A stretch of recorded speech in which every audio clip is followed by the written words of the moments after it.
ये है ऑस्ट्रेलिया, दुनिया के सारे कॉन्टिनेंट्स में से सबसे छोटा, मगर वो वाहिद कॉन्टिनेंट जिसको सिर्फ एक कंट्री कंट्रोल करता है। ऑस्ट्रेलिया एरिया के लिहाज से दुनिया का छठा सबसे बड़ा देश है, मगर इसकी टोटल आबादी दिल्ली और कराची की आबादी से भी कम है। अगर हम ये कहें कि तकरीबन 95% ऑस्ट्रेलिया बिल्कुल खाली है तो गलत नहीं होगा। बाकी दुनिया से कट ऑफ इस कॉन्टिनेंट के सेंटर में बहुत सारे रेगिस्तान हैं जो अपने अंदर बहुत से राज छुपाए हुए हैं। अमेरिका की मिस्टीरियस बेसिस की जब भी बात होती है तो एरिया 51 का नाम आता है, लेकिन CIA की सीक्रेट बेसिस में तो ये सिर्फ समुंदर में एक कतरे की तरह है। इस रेगिस्तान के बीच में अमेरिका की सबसे बड़ी फॉरेन मिलिट्री बेस है जिसके बारे में बहुत कम लोग जानते हैं। यही वो बेस है जहां से अमेरिका पूरी दुनिया पे नजर रखता है, और ना सिर्फ ये बल्कि वियतनाम वॉर से लेकर अफगान और इराक वॉर में भी इस बेस का बहुत बड़ा रोल था। ये बेस कैसे बनी, इसका पर्पस क्या है और अमेरिका इसके जरिए पूरी दुनिया को कैसे कंट्रोल करता है। तारीखी तौर पे दुनिया की तमाम सुपर पावर्स हमेशा से अपने ट्रेड रूट्स को प्रोटेक्ट करने, दुश्मनों पे नजर रखने और दूसरी किंगडम्स को कंकर करने के लिए मिलिट्री बेसिस बनाती आई हैं। रोमन्स अपने ट्रेड रूट्स को प्रोटेक्ट करने के लिए आउटपोस्ट्स और किले बनाते थे जिन्हें कैस्ट्रा कहा जाता था।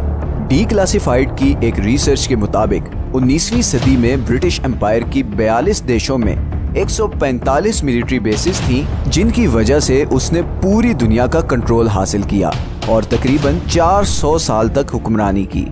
कुछ ऐसी ही पोजीशन आज की डेट में अमेरिका की है। ये बेस 1970 में कोल्ड वॉर के दरमियान बनी, जिसमें अब तकरीबन 800 लोग काम करते हैं। अगर आप ऑस्ट्रेलिया के शहर एलिस स्प्रिंग्स से 10 मिनट की ड्राइव पे साउथ वेस्ट पे जाएं, तो आपको ऐसे वार्निंग साइंस नजर आना शुरू हो जाएंगे। और इन साइंस से आगे एक top secret joint intelligence base है जो अमेरिकन और ऑस्ट्रेलियन गवर्नमेंट मिलकर चलाते हैं, और इसका नाम है पाइन गैप।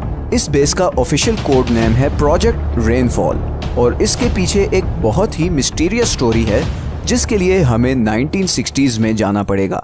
1960s में अमेरिका और सोवियत यूनियन के दरमियान कोल्ड वॉर में काफी शिद्दत आ गई थी, और दोनों कंट्रीज ने जियोपॉलिटिकल डोमिनेंस और सर्वेलेंस के लिए इंटेलिजेंस सैटेलाइट्स स्पेस में लॉन्च करना शुरू कर दी। इन सैटेलाइट्स का पर्पस ये था कि दूर बैठकर भी ये दोनों देश अपने दुश्मनों और खास तौर पे एक दूसरे पर नजर रख सके। अब अमेरिका इन सैटेलाइट्स को लॉन्च करने के लिए कहीं भी बेस बना सकता था, मगर उसने ऑस्ट्रेलिया को ही क्यों चुना?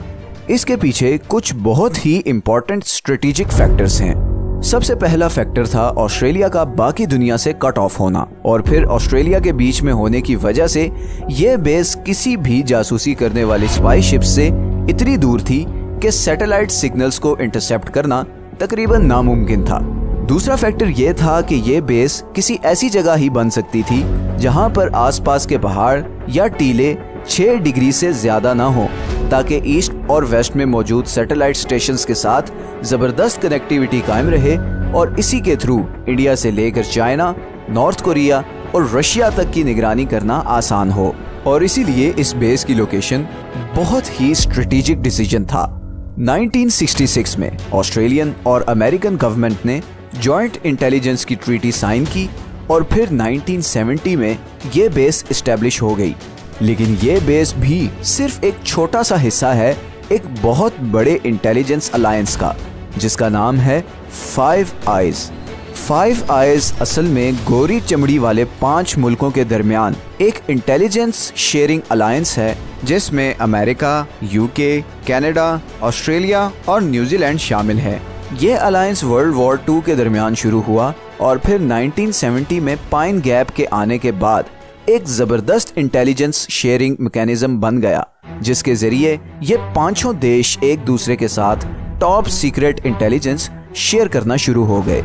इस अलायंस की कवरेज अफ्रीका से लेकर मिडिल ईस्ट और फिर अफगानिस्तान, पाकिस्तान, इंडिया, चाइना और रशिया से लेकर नॉर्थ कोरिया तक है। पूरे एशिया, रशिया और नॉर्थ कोरिया की सारी इंटेलिजेंस इसी पाइन गैप बेस के थ्रू होती है, और इसी टॉप इंटेलिजेंस ने CIA को दुनिया की नंबर 1 स्पाई एजेंसी बनाया है। लेकिन यहीं पर एक बड़ा इंटरेस्टिंग पॉइंट आता है कि पाइन गैप शायद इतनी भी सिक्योर नहीं, और रशियन एजेंसीज की ऑलरेडी इस पे काफी नजरें हैं। इस चीज का पता तब चला जब रशिया ने यूक्रेन पे हमला किया तो बहुत सारे ऑस्ट्रेलियन डिफेंस एक्सपर्ट्स ने वार्निंग्स दी कि पाइन गैप पर न्यूक्लियर अटैक किया जा सकता है, क्योंकि चाइना और रशिया इस बेस पर डायरेक्ट अटैक करने की कैपेबिलिटी ऑलरेडी हासिल कर चुके हैं। इस बेस के बारे में काफी मिस्टीरियस बातें भी मशहूर हैं। इस पूरे एरिया में 18 किलोमीटर तक किसी को आने की इजाजत नहीं। 2016 में एलिस टाउन के कुछ लोगों ने क्लेम किया कि उन्होंने पाइन गैप के आसपास यूएफओज को उड़ते देखा। इस क्लेम को कभी वेरीफाई नहीं किया जा सका और ये बात न्यूज में ही दब कर रह गई। सुपर पावर के एजेंडा के लिए अपनी जमीन देने का अंजाम पाकिस्तान अभी तक भुगत रहा है। इस बेस की वजह से ऑस्ट्रेलिया के लिए फ्यूचर में क्या खतरात होंगे, ये तो आने वाला वक्त ही बताएगा।